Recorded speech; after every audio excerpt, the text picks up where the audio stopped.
तर मित्रांनो काल आपण इथेच किल्ल्यावरती स्टे केला होता।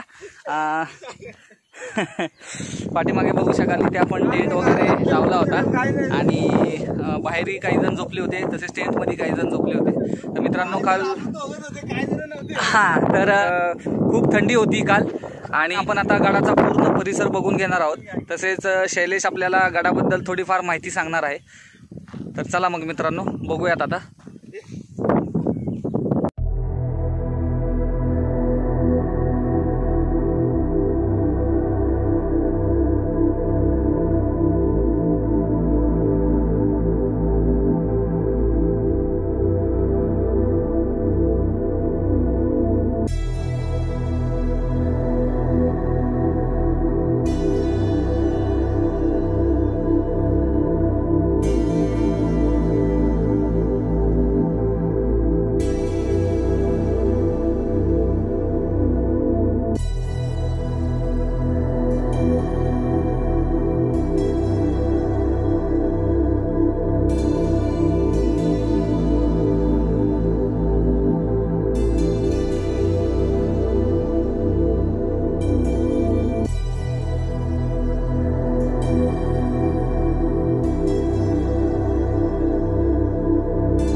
आणि मित्रांनो आता आपण आपल्या ड्रोनच्या माध्यमातून संपूर्ण कमळगड बघून घेऊयात।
जवळपास 2016 पासून श्रमदान चालू आहे किल्ल्यावरती. किल्ल्यावरचे बरेच अवशेष हे दाखवण्याचा प्रयत्न येथील वासोळे येथील गोरक्षनाथ प्रतिष्ठान यांच्या माध्यमातून करण्यात आलेला आहे.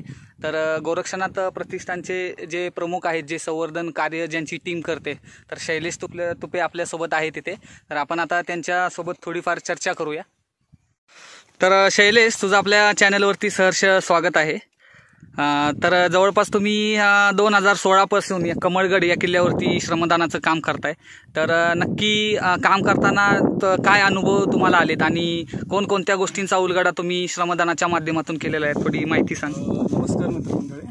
2016 पासून गोरक्षनाथ प्रतिष्ठानच्या वतीने कमळगडावरती संवर्धनाचं काम चालू आहे. सुरुवातीलाच गडावरती येण्यासाठी वाट नव्हती, म्हणजे दगडी खाली जी शिडी बसवली ती 2016 मध्ये बसवली सुरुवातीला.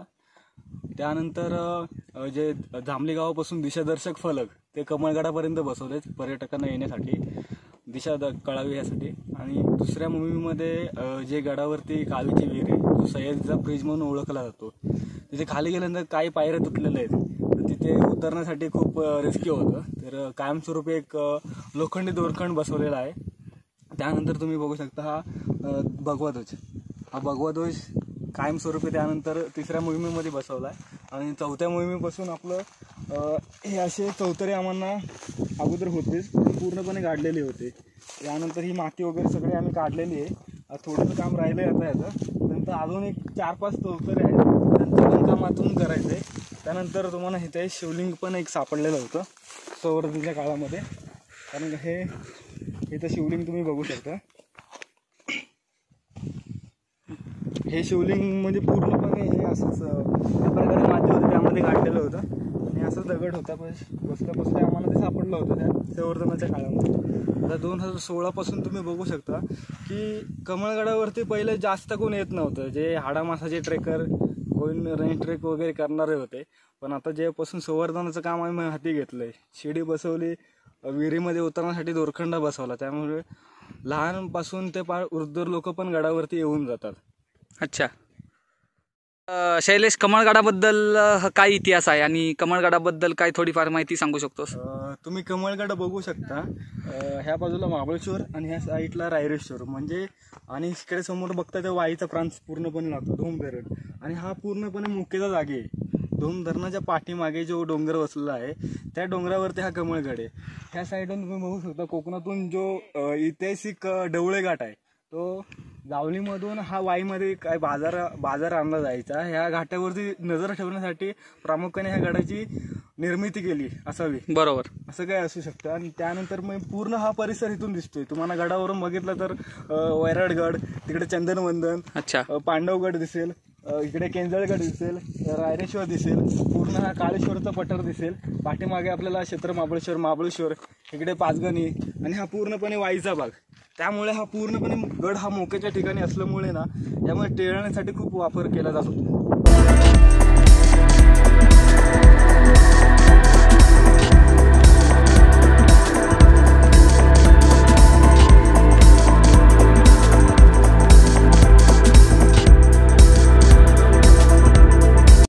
चला तर मित्रांनो, आपली कमळगड या किल्ल्याची संपूर्ण गडफेरी पूर्ण झालेली आहे. आता आपण परतीच्या प्रवासाला निघालेलो आहे. आणि व्हिडिओ तुम्हाला आवडला असेल तर व्हिडिओला लाईक करा, शेअर करा आणि आपल्या चॅनलला सबस्क्राईब नक्की करा.